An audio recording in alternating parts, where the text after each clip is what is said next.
سوال یہ ہے کہ ہمارے علاقے میں قادیانی ہیں،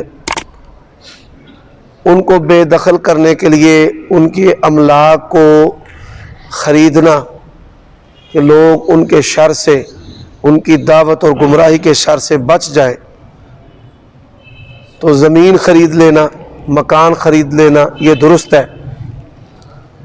اس سوال کا جو جواب ہے مختصر کہ اس نیت سے کہ آپ ان کو بے دخل کرنا چاہتے ہیں اور ان کے شر سے امت مسلمہ کو بچانا چاہتے ہیں تو درست ہے۔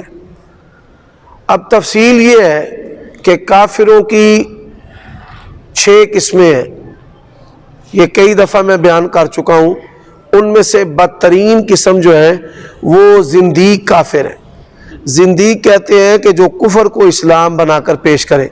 مرزا غلام محمد قادیانی کی نبوت اور رسالت کفر ہے، اس کو اسلام بنا کر پیش کرنا یہ ان کی جسارت ہے۔ ایسے لوگوں کا سوشل معاشرتی بائیکاٹ ہے، تو ایسے طبقے کو یا افراد کو بے دخل کرنے کی کوشش کرنا بھی ایک مستحسن اقدام ہے۔ اللہ تعالیٰ آپ کی اس میں مدد فرمائے۔